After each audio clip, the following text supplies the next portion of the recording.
formada.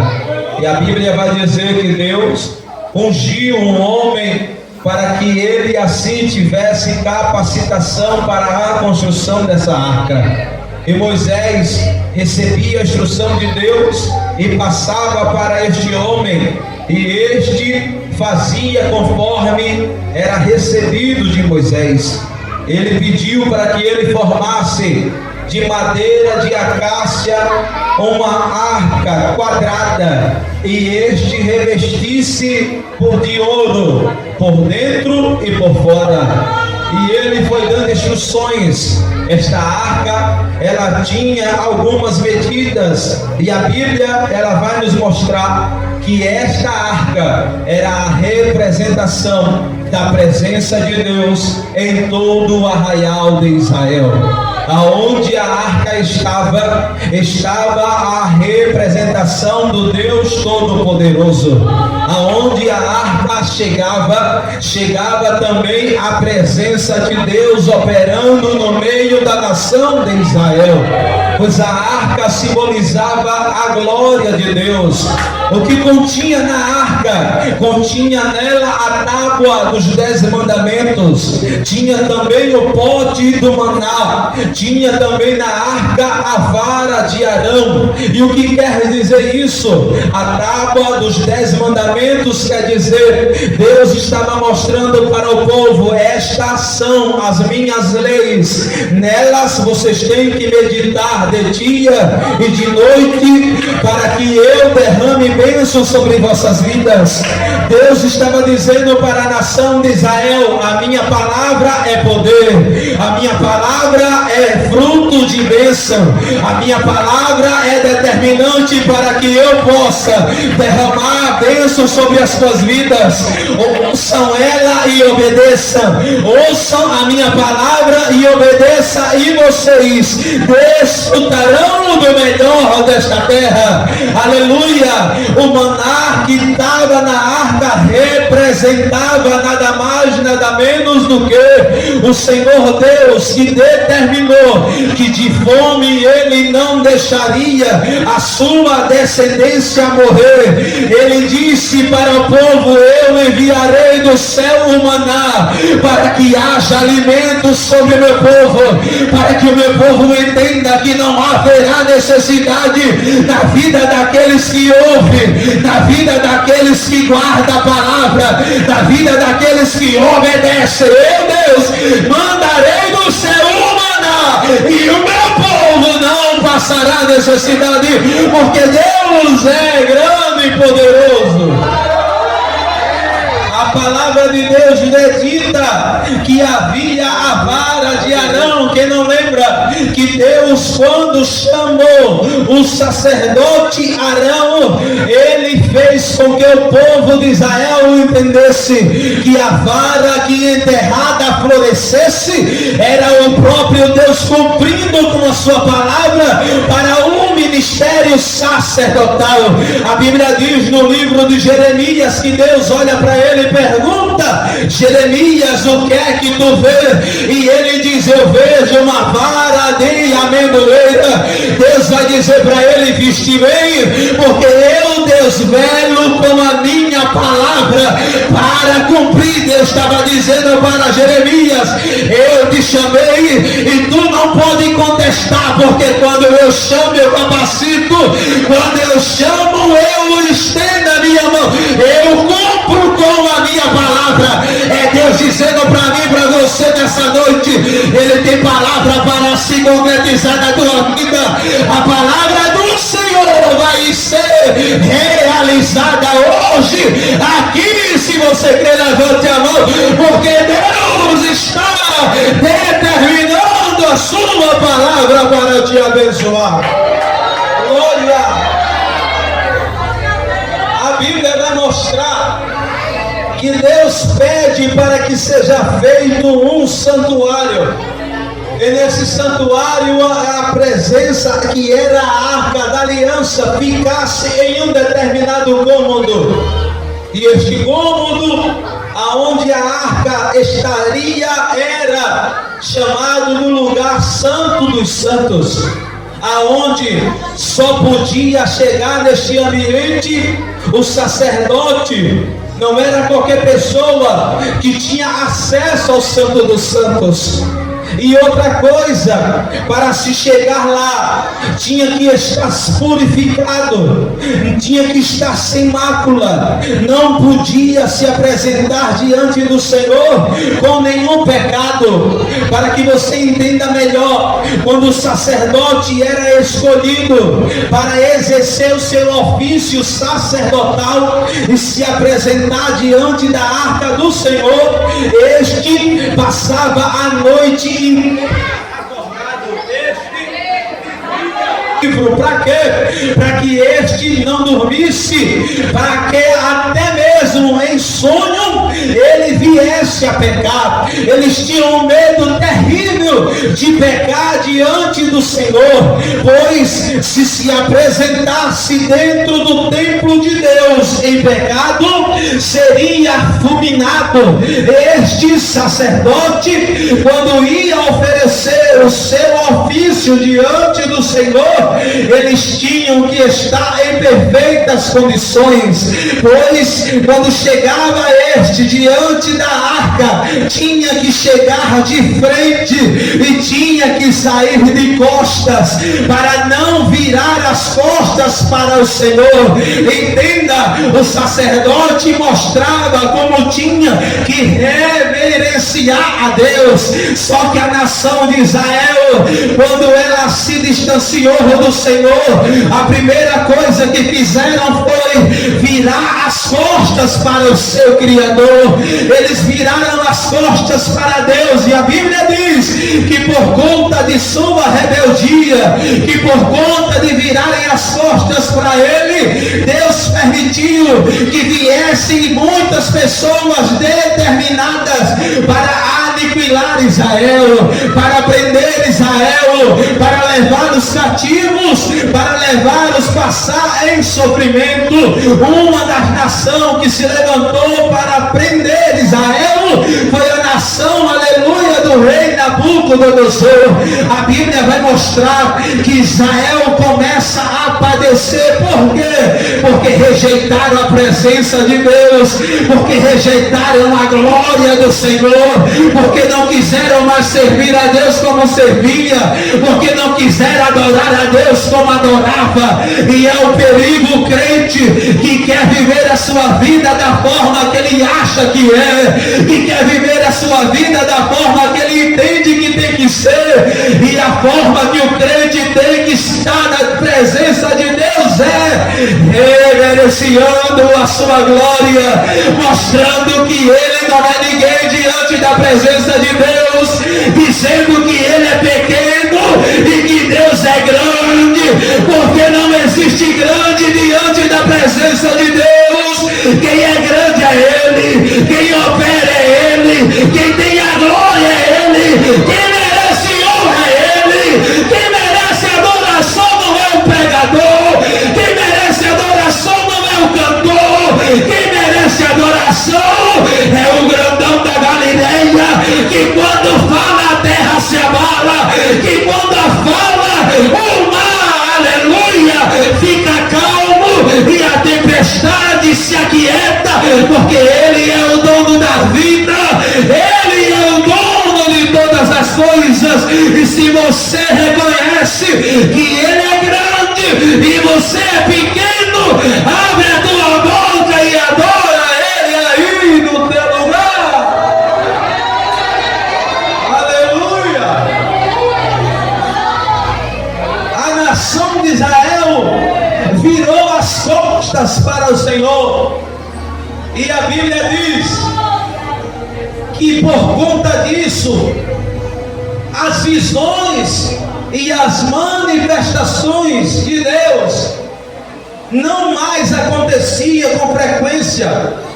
E no tempo em que Eli está servindo ao Senhor o seu ofício sacerdotal, os seus 2 filhos, eles começaram a prevaricar o templo do Senhor. Eles não estavam servindo a Deus verdadeiramente. A Bíblia vai dizer que quando o povo ia para o templo e levavam as suas ofertas, os sacerdotes Ofni e Finéias, eles pegavam a melhor parte para eles e entregava a Deus o que sobrava, o que era para eles, eles entregavam a Deus. Pior do que isso, eles pegavam as mulheres que serviam no templo, as mulheres que eram ainda virgens, e forçavam elas a ter relações com ele. E a Bíblia vai dizer que um dia Ana está no templo adorando ao Senhor, e ela faz uma oração a Deus dizendo: se o Senhor me der um filho varão, eu entregarei ele ao Senhor para que ele te sirva todos os dias da sua vida. Naquele dia, um homem chamado Eli, ele olha para a boca de Ana e vê que a boca se movimenta, mas não sai voz. E ele diz: mulher, até quando estarás tu embriagada? Aparta de ti este vinho. E ela vai dizer: a minha, aleluia, embriaguez, ela não tem nada a ver com o que tu estás pensando, pois não, eu não estou embriagada, mas sim eu estou amargurada, e o que eu estou fazendo aqui é um clamor a Deus. E a Bíblia vai dizer que ele olha para ela e diz: mulher, vai em paz, e que o Deus de Israel te conceda a tua petição. A Bíblia diz que Ana gera um filho, coloca o nome dele de Samuel. Samuel no templo está servindo ao Senhor, e Deus aparece para Samuel e diz a ele: Samuel, diz o recado a ele, que eu visitarei a ele, visitarei seus filhos e aniquilarei a sua descendência, porque os filhos dele têm sido rebeldes, os filhos dele não obedeceram a mim. Diga para ele, Samuel, que eu irei matar seus dois filhos. É terrível ouvir isso, aleluia, de Deus, e passar para o profeta.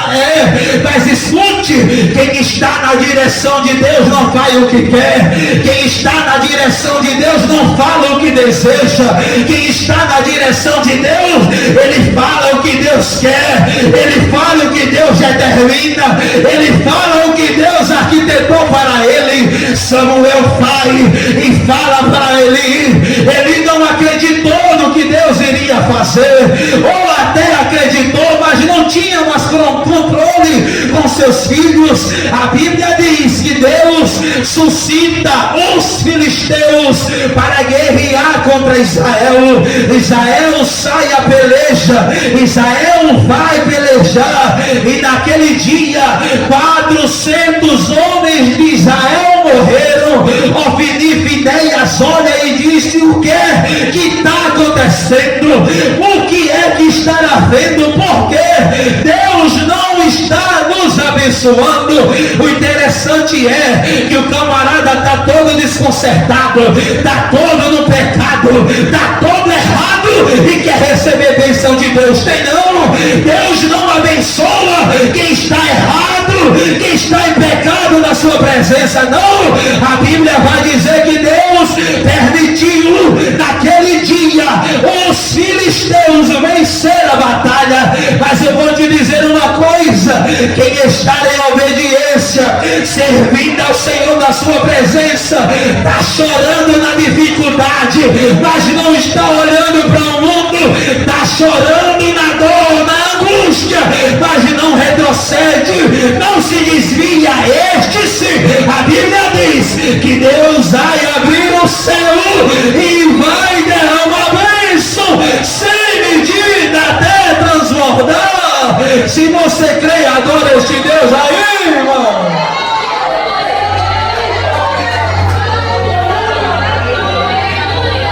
Aleluia. Escute, eles gritaram tanto que a terra estremece. Os filisteus lá no arraial deles disseram: o que é isso que está acontecendo? E alguém diz: foi a arca da aliança que chegou lá no arraial de Israel. Estamos perdidos, acabou para nós. Pois eu ouvi dizer que quando esta arca chega, só existe vitória para um lado, só existe vitória para a nação de Israel. Então nós estamos perdidos. E naquele dia em que a terra estremeceu, eu aprendi uma coisa aqui, que nem todo barulho é Deus que está fazendo, que nem todo tremor, quem gritou naquele dia ao fundo da terra estremecer, foi a nação de Israel, não foi Deus. E naquele dia, a arca da aliança chegou, mas a presença de Deus não estava lá. Eu lembro que um dia, um homem chamado Sansão, deitado no colo de Dalila, ao confessar o seu segredo e ela cortar os seus cabelos, ela diz: ei, Sansão, se levanta, os filisteus estão vindo. Ele levanta e diz: me levantarei como antes, e agora eu os matarei. A Bíblia vai dizer: mas não sabia ele que a presença do Senhor já tinha deixado ele. Escute isso: quem vive debaixo de desobediência, a presença de Deus se retira. Mas quem vive debaixo da obediência de Deus, é impossível, vou repetir, é impossível Deus não abençoar quem não está, aleluia, quem está na obediência com o Senhor. É impossível. Porque no livro de Salmo 37, versículo 5, ele diz: eu nunca vi um justo perecer, e nem a sua descendência mendigar o pão. Ele diz: eu nunca vi, porque é justo, é fiel, é obediente. Ele está na presença do Senhor. Então tem bênção.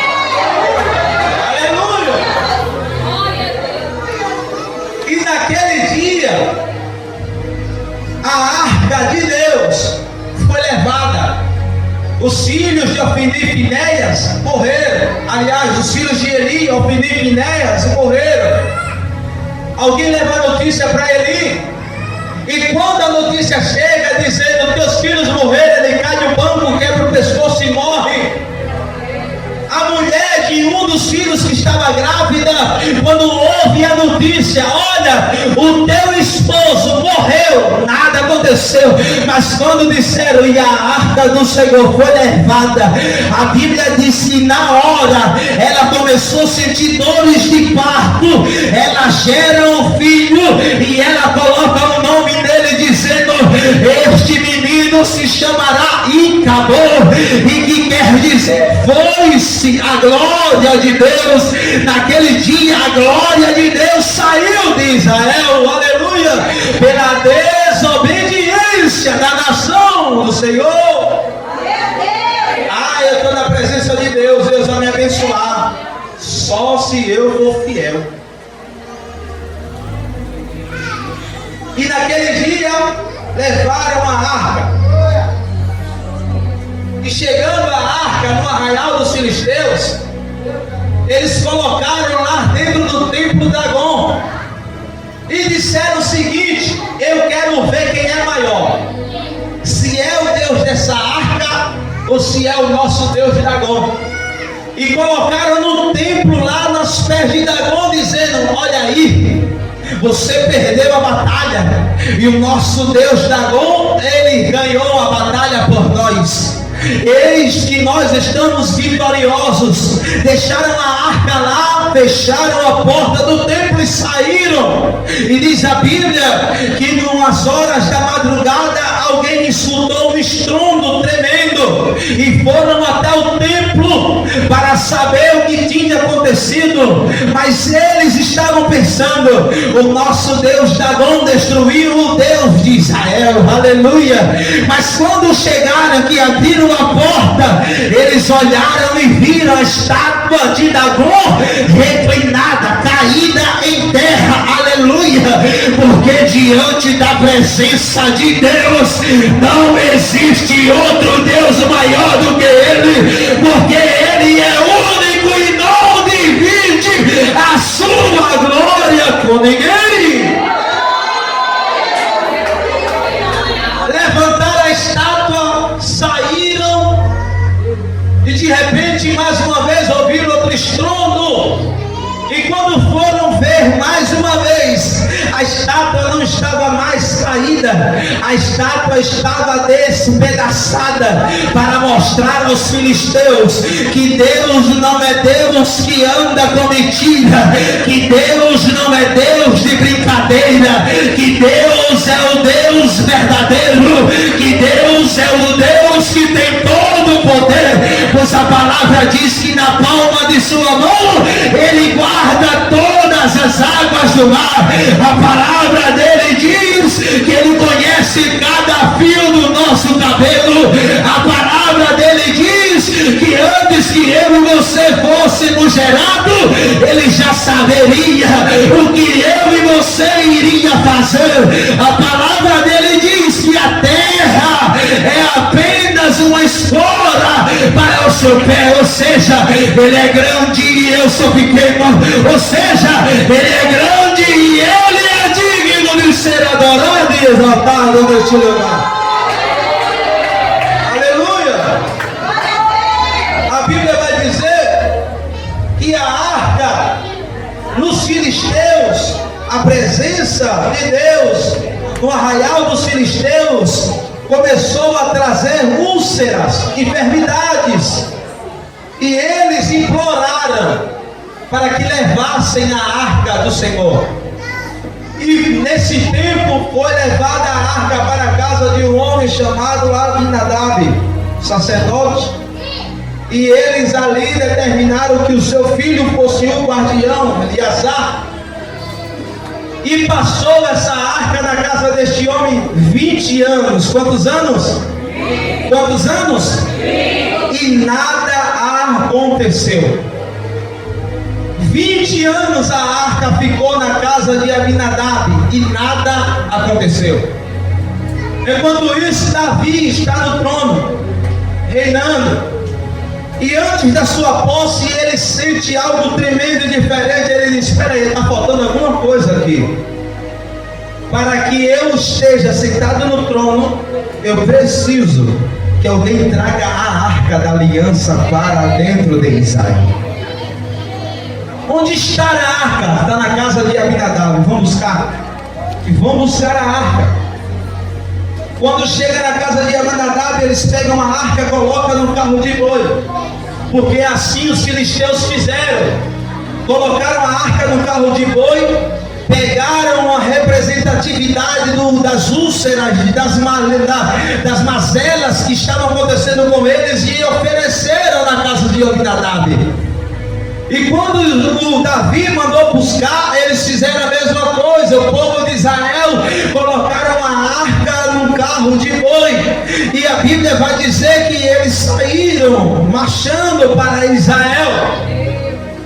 E no meio do caminho, na era de Guidom, os bois tropeçaram, porque a era de Guidom ela tem um significado, e o significado é onde tudo tropeça. Os bois tropeçaram, a arca, ela tem a tampa do propiciatório aberta. Uzá, ele vai, toca na arca para fechar, e Deus ali culmina na hora.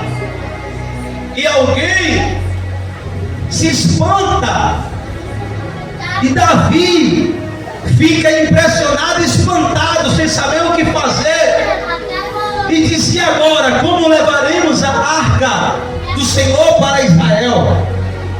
Não tem como levar agora, pois aí há um homem que faleceu.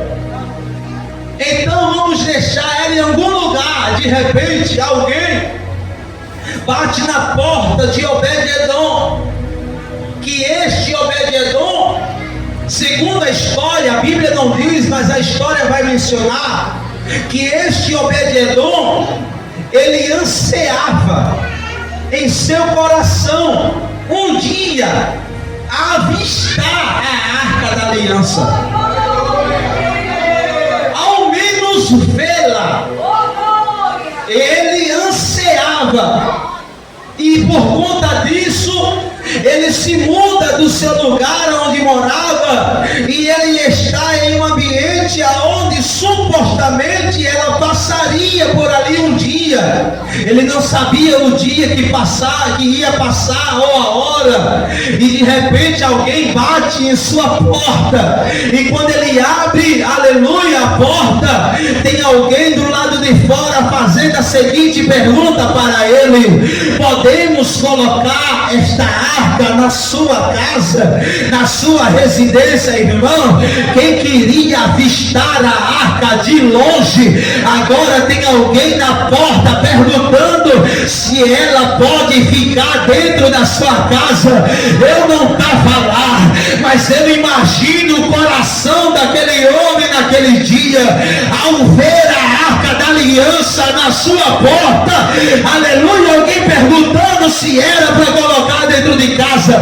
Eu imagino ele abrindo a porta, chamando a mulher, aleluia, para ver a grandeza do que Deus realizou naquele dia, porque a Bíblia vai dizer, não é eu que falo, a Bíblia diz que Deus fará coisas maiores do que aquilo que eu penso, do que aquilo que eu imagino, do que aquilo que eu planejo.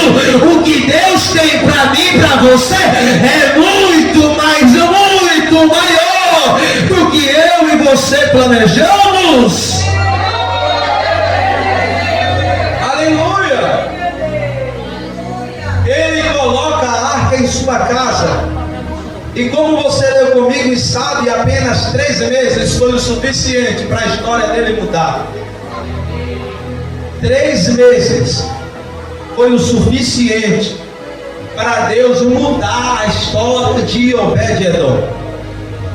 Segundo a história vai dizer que a terra de Obed-Edom era uma terra seca, ruim de produzir. Segundo a história vai dizer, os seus gados não conseguiam frutificar, não conseguia gerar. Mas quando a arca da aliança chegou lá dentro da casa de Obed-Edom, tudo mudou. O que era estéril passou a gerar, o que era infrutífero começou a frutificar.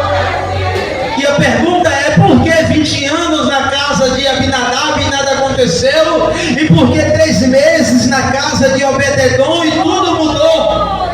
Porque o que importa não é a arca da aliança, o que importa é a forma como eu trato a presença de Deus.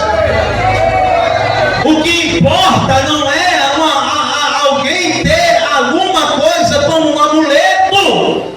O que importa é como alguém trata a presença, a palavra do Senhor. Você já foi, ou até mesmo você já fez isso. Pegou a Bíblia Sagrada e nem leu ela, abriu no Salmo 91 e colocou lá na estante aberta, pensando que ela aberta lá, aleluia, parada, vai fazer alguma coisa. Ela não vai fazer, aleluia, porque a Bíblia não é um amuleto de ninguém.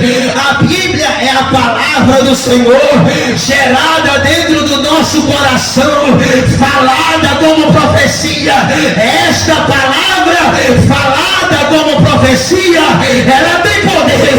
Ela parada como um amuleto, ela não vai fazer nada, mas ela colocada em prática, ele abre o céu, ele derrama a bênção, ele opera milagre. Aleluia! E eu vou te provar na Bíblia que a arca da aliança, naquele tempo, representando a presença de Deus, chegada na casa de Obed-Edom, ele não trata ela como uma amuleto. Por quê? Porque quando souberam que Deus tinha abençoado e visitado Obed-Edom, chegaram até Davi e disseram: Davi, tu ficou sabendo o que aconteceu com Obed-Edom? Ele disse: estou sabendo não. Ele disse: olha, Deus abençoou o homem de uma forma tremenda. Ele disse: se foi mesmo, se foi. Ele disse: vamos buscar então a arca lá. Agora vamos fazer diferente. Não vamos mais colocar em carro de boi, porque a arca foi feita para ser carregada nos ombros. E se o que vamos fazer? Ele chama o sacerdote aí. Chama os anciões. E vieram os anciões, vieram o sacerdote. E o sacerdote disseram: meu amigo, pode convidar os levitas, para que estes tragam a arca até Israel. E quando chegaram na casa de Obed-Edom, que bateram em sua porta e disseram: olha, hoje nós vamos levar a arca da aliança conosco. Ele disse: vai levar? Ele disse: vai, vamos. Ele disse: sem problema não, pode levar, mas eu quero ir com ela também. Isso para mim não é nada. Sem a arca, sem a presença de Deus, o que eu adquiri aqui na terra não serve de nada. Porque mais importante na nossa vida é a glória do Senhor. Mais importante na nossa vida é a presença de Deus.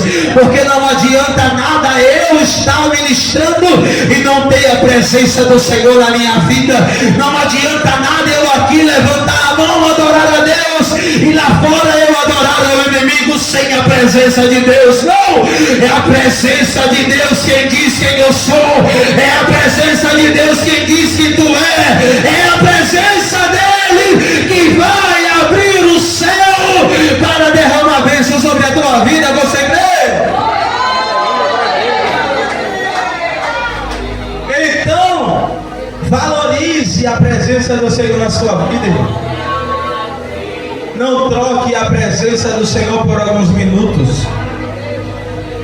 Lembra de que quando Jesus foi levado para ser tentado no deserto, o diabo levou ele no pináculo e disse: meu amigo, olha só, se tu pular daqui, tem ordem dada ao teu respeito para te sustentar na mão e tu não vai tropeçar em pedras. E ele vai dizer: mas também está escrito que eu não devo tentar o Senhor meu Deus. Ele leva o Senhor Jesus para um lugar mais alto ainda e diz assim: ó, pula daqui. Não, ele diz assim: ó, tá vendo tudo isso aqui, toda esta glória, todo este reino? Tudo isso é meu. Olha que negócio. Tudo isso aqui é meu, tá? Foi me dado o direito de ter. E eu vou te dar. Tu tem que fazer só uma coisa: se prostrar e me adorar. E a Bíblia vai dizer que isso foi por um curto período de tempo. E o que tem de pessoas perdendo a presença de Deus por um curto período de tempo, nesses últimos dias, é terrível. É pouco tempo, ninguém está vendo não, vai. Bebe, rapaz, ninguém está perto de tu. Ninguém está vendo não, vai. Vai, conta uma mentira aí, besteira, ninguém está vendo. Tu pode mentir só um pouquinho, vai, mente, pode. Vai, rapaz. Pega esse celular aí, ninguém está vendo não, o inimigo sobra. Vai, pega. Às vezes fica até fácil assim, o inimigo sobra. Vai, pega, ninguém está vendo não, pega. A camarada cheio de Deus, o diabo vem. Porque não pense você que porque você tem a presença de Deus, o diabo vai correr de você. Não, vai correr de jeito nenhum. Ele vai chegar, ele vai tentar até o último minuto para que eu e você ceda. Porque Jesus passou 40 dias e 40 noites, todos os dias o diabo estava lá dizendo para ele: nega esse Deus, me adora, serve a mim. Jesus estava dizendo para ele todo instante: não, meu amigo, eu vim para que o nome dele fosse glorificado. Apartai-vos de mim, Satanás, para onde tu vieste, porque eu vou servir a ele, eu vou adorar a ele, eu não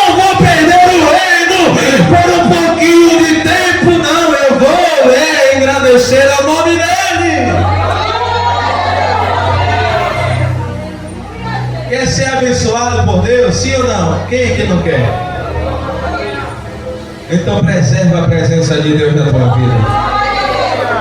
Cuida da presença de Deus.